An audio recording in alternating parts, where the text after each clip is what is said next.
Hi, everyone. Welcome back to Soul Quest. I'm excited to introduce you to a new friend of mine, Laura Summers. Thank you, Laura, for being here. Yeah, absolutely. I'm really glad to connect and glad to talk to you today. Yay. So we found each other on Facebook was it the homeschooling page? I think so. Yeah. Somehow we crossed paths and realized we had a lot in common. Yeah, I saw you posted something about your daughter needed something, and I was like, "Oh, that sounds like my daughter." And I reached out to you. I looked at your website, and I thought, "Oh, I'm really aligned with this woman." Amazing. Yeah, no, I'm so glad you So reached out. and so we met up and had a good conversation. And I thought, you know what? I need to put her on my podcast. So here we are. Awesome. Yeah, thanks so much. So, Laura, I always like to start in the beginning of your soul quest, your journey. Yeah. What was your childhood like? Where did you grow up? What lessons did you learn there that you'd like to share with us? Yeah. Um, okay. Well, so I grew up in like the deep South. So I'm originally from Jackson, Mississippi, and that I think is an important aspect. My family was really deeply conservative, Christian, very deep Southern, and so the patriarchy I think was very steeped into the family constellation, which has really given me the opportunity to unlearn a lot of things on a much broad level, which I think has been really helpful for me and really helpful for my clients. But so that's kind of a foundational piece just of the environment that I grew up Okay. in. Um, I'm also an autistic person. And so growing up as an autistic person, there's this very sort of pervasive sense of being othered. And growing up, I was hyperlexic and hypergraphic. So when I was in like the third or fourth grade, I was reading at a high school level, reading like 2 books a week, writing Wow. just like hours and hours and books of poetry. And I wrote and recorded my first album of songs when I was 10. And Wow. so I really wanted to like, connect with other kids and I'd be like, "Oh my gosh, like let's write a song. Like let's make an album." And that's not really what other kids wanted to do. So, as an adult it's like, "Oh, like there's all this potential and, obviously like a high level of intelligence and creativity." But when you're a kid, you don't care about that. Like you really just care about making connections. And I didn't understand at the time that I was autistic, but I knew that I was very different and that I was having a very difficult time relating to other people. And so that's a really like kind of foundational piece just of my upbringing. Wow. Um, to kind of like go a little bit, smooth a little bit later in life, so I'm a child of the 80s. Hmm. And my parents are lovely, generous, kind people. But I'll say I was under supervised as many kids who grew up in the 80s were.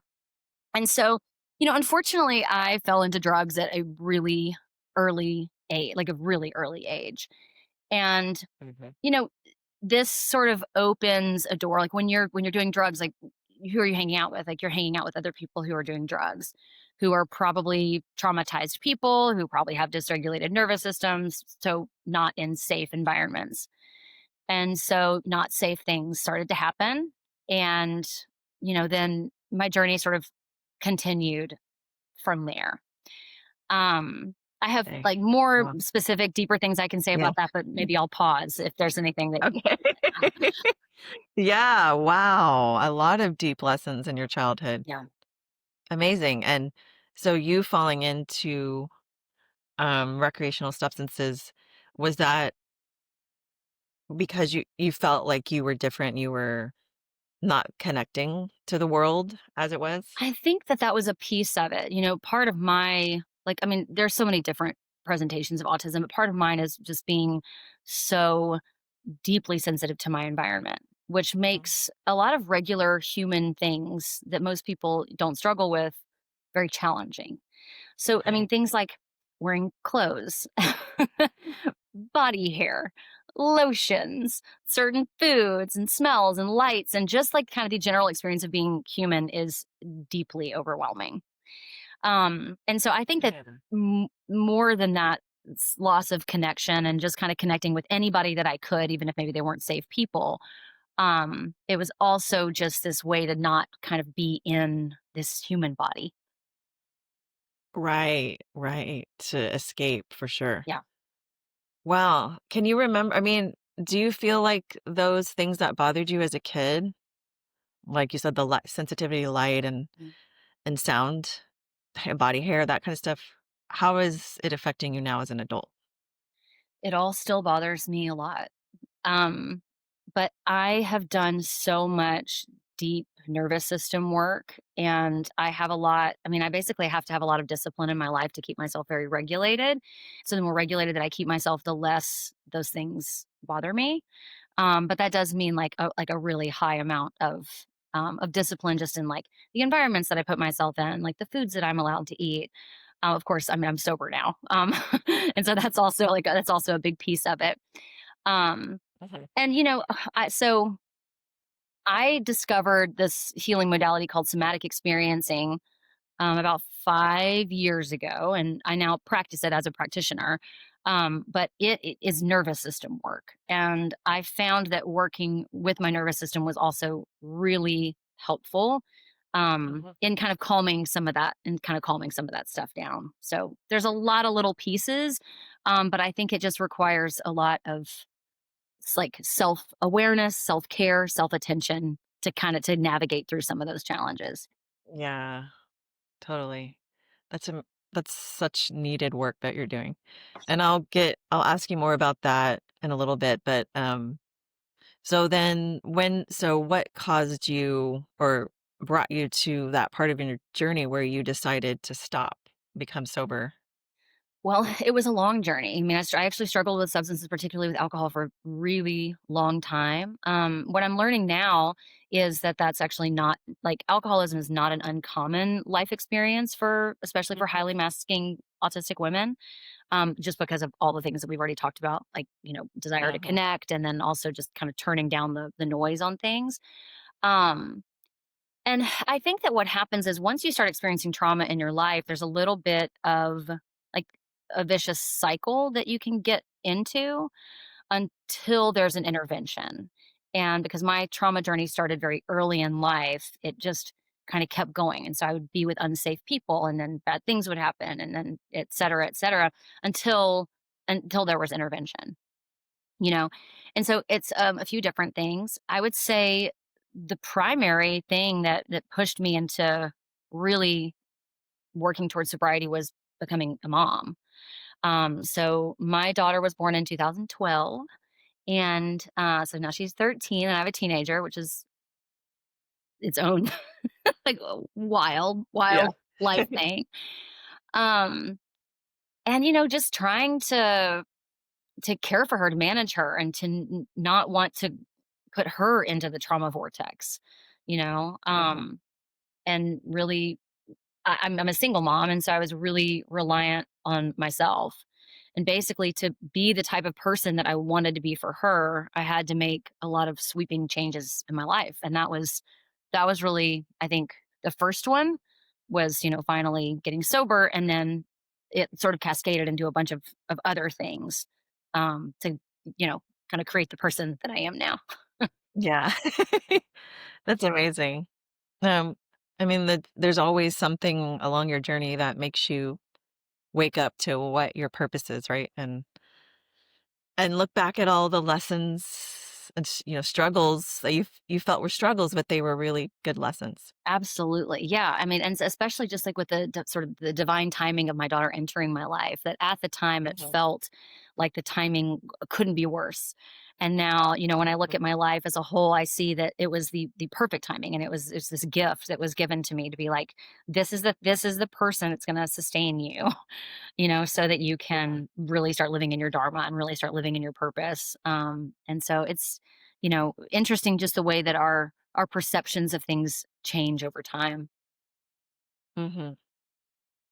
So now you have worked with kids, sensitive kids, correct? I have a little bit. My practice is really more geared towards adults. I worked with kids a Mhm. little bit more in like the earlier days of my practice, but I found that it's either just too triggering for me, like it touches too much on my own maybe unhealed wounds from being a Mhm. sensitive little girl.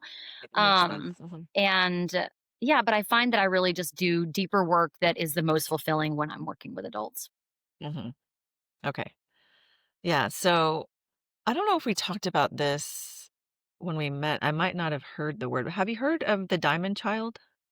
I The haven't. I've Diamond heard of Children? indigo children. So like, there's a lot of things that come through. You Yeah, know, yeah. the starseed child, the indigo. Yeah, I heard that word and I was like a diamond child. I did a starseed reading on my daughter and he said she was a diamond child and I looked it up and there's not a lot of information, but it is like an indigo child. It's just the dates that they were born and the different qualities that they bring in.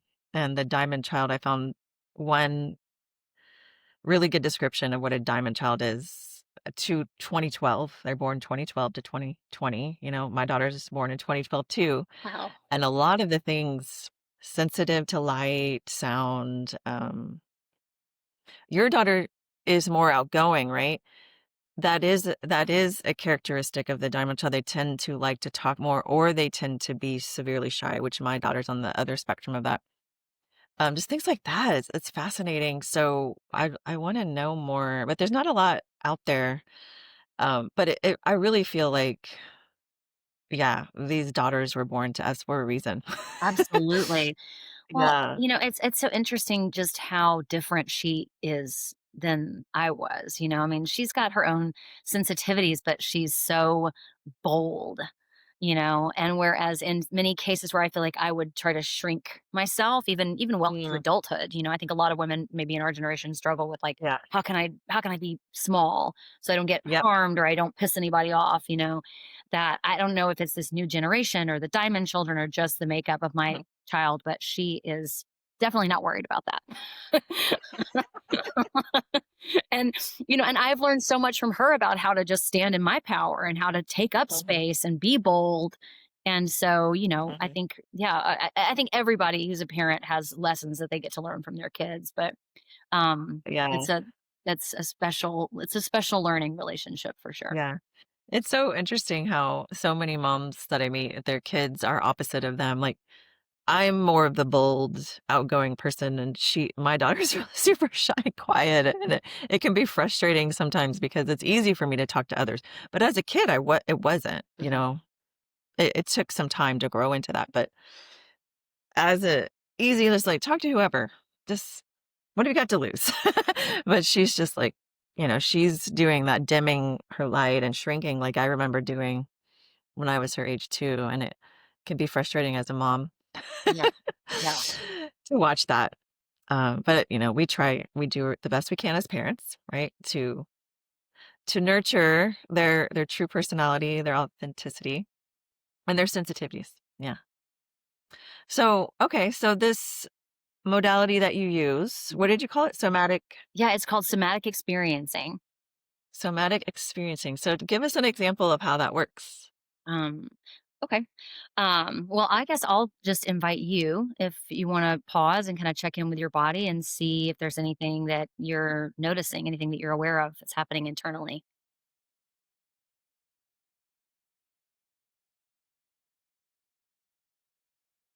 Just a little bit of tension around my collarbone Okay. and in my eyebrows. Okay. That's what I notice right now. Yeah. Is there anywhere in your body that feels like it doesn't have that tension?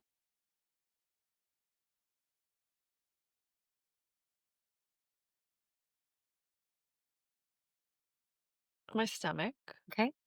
So I'll invite you to just place a little bit of gentle awareness kind of in your stomach and just notice what Okay. happens.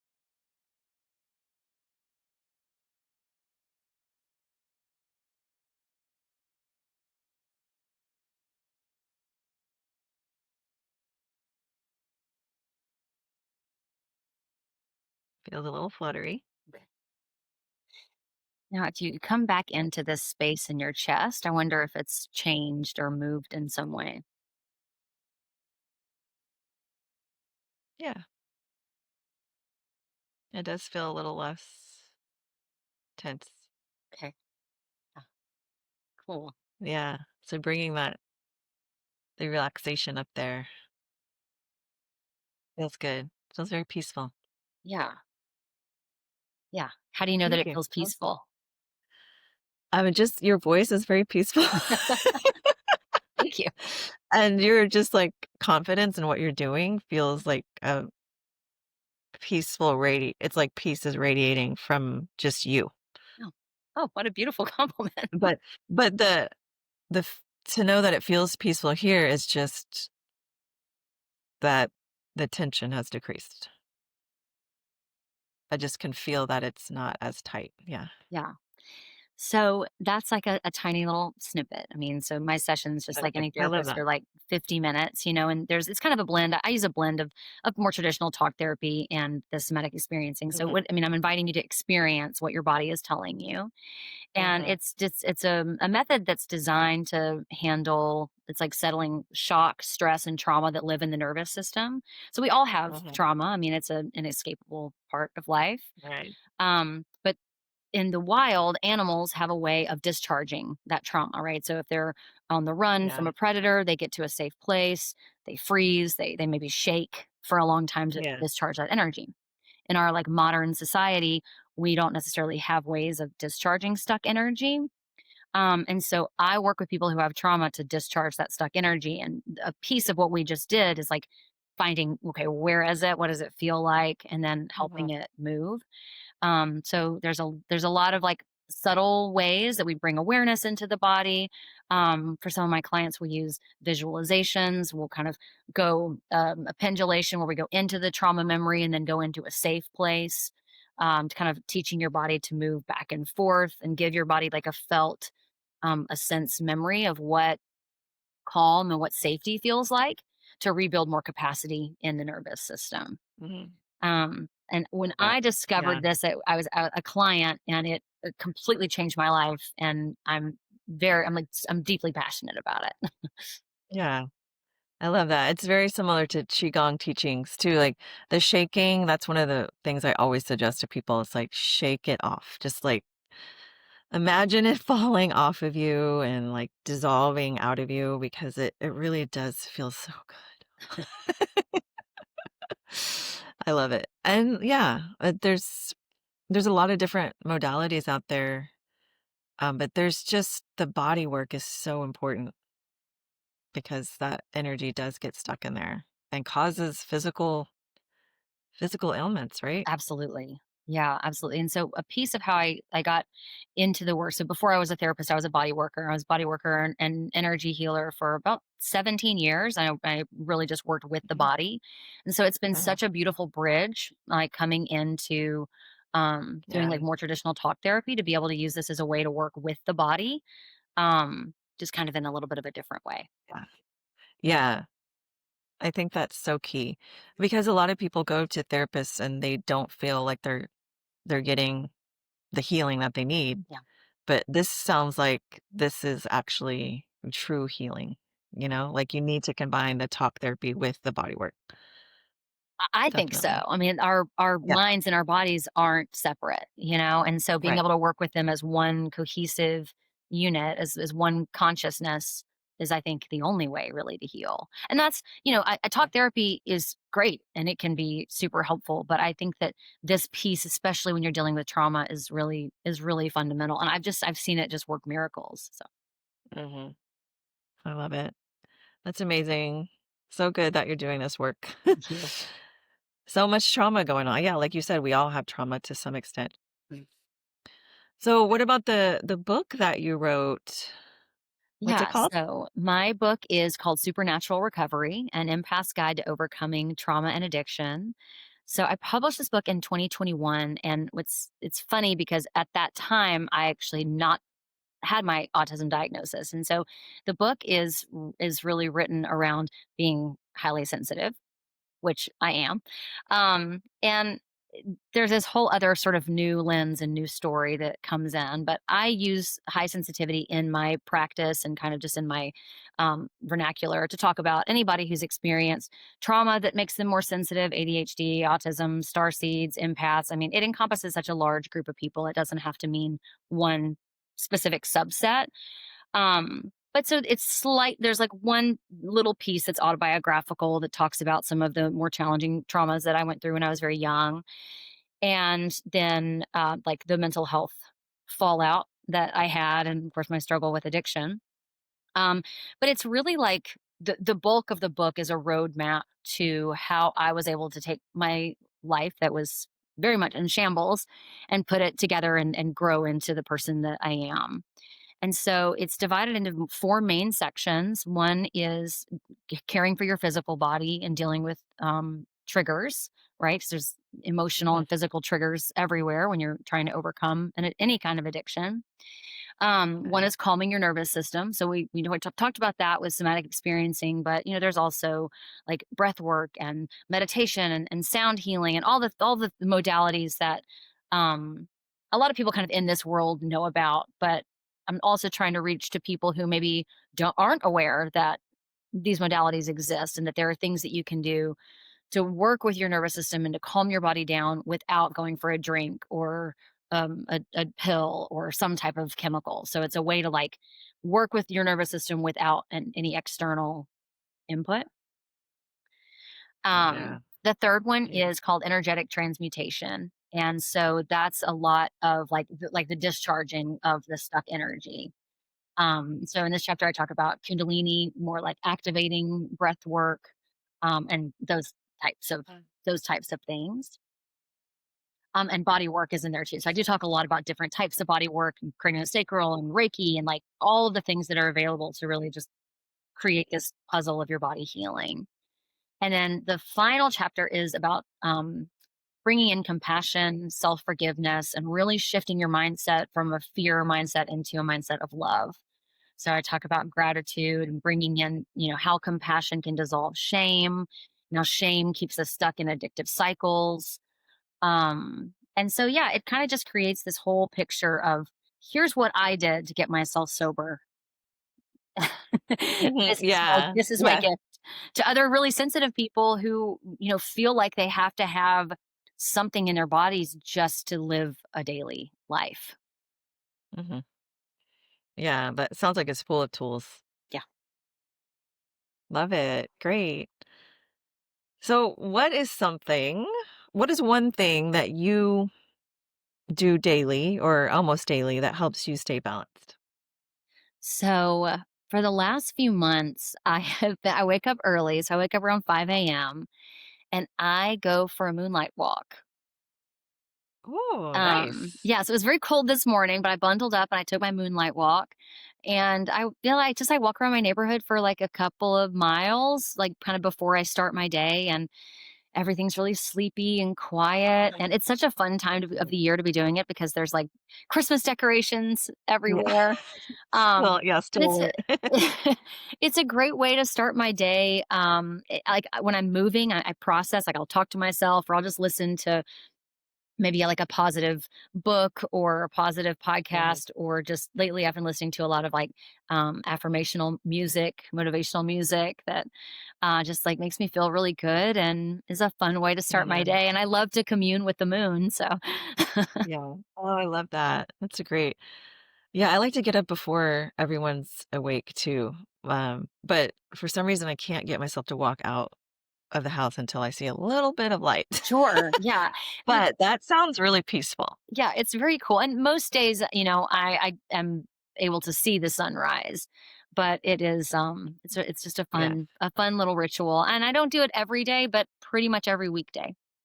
Mhm. Okay. I love that. Yeah, That sounds very peaceful.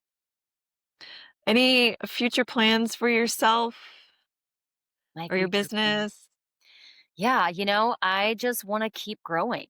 I think Mhm. that I'm really receptive to whatever the next step is. I'm a person that always wants to be learning, always wants to be creating. I'm just finishing up um I'm just finishing up a course on doing autism and ADHD, like neuroaffirming assessments, because I work with so many Oh, highly sensitive people just to see if there's, something different that's going on with them. And so I'm oh, offering assessments to my clients now, and that's kind of opening up a new world of how, how people can get accommodations and how even the nervous system work can help anybody, even if you don't have trauma or addiction in your Yeah. preservation, your history. So that's definitely something that's on the horizon, and I'm just receptive to what else is going to be coming. I would love to write another book. I've been thinking a lot about trying to kind of weave in my story with, like reclaiming feminine power and awakening from the Yeah. systemic oppression of the patriarchy, and just kind of weaving that in with my own story. So I'm playing around with that. But yeah, I mean, I'm just kind of always learning and growing and doing Mhm. something. So I'm sure Yeah. I'll find something to fill my brain space. Right. Awesome. Well, it's been so nice to connect with you, and Yeah, I thank you. appreciate you spending this time with me and the audience, whoever views this. And I'll leave your website. Say your website. Yeah, it's cosmicheartlpc.com. Okay. And so the name of my business is Cosmic Heart Counseling. And so I'm Austin based. I have an office in South Austin, but I'm licensed all over Texas. So I also offer virtual all over Texas. Okay. And yeah, you can read all about my practice and a little bit more about me, and then about assessments and about somatic experiencing on my website as well. Okay, great. Awesome. Well, thank you so much, Laura. Yeah, oh my gosh, thank you so much for reaching out to me and for having this fun conversation with me and for being open to learning more about me. Yes, it's been a joy. All right. Thank- Thank you. Thanks so much.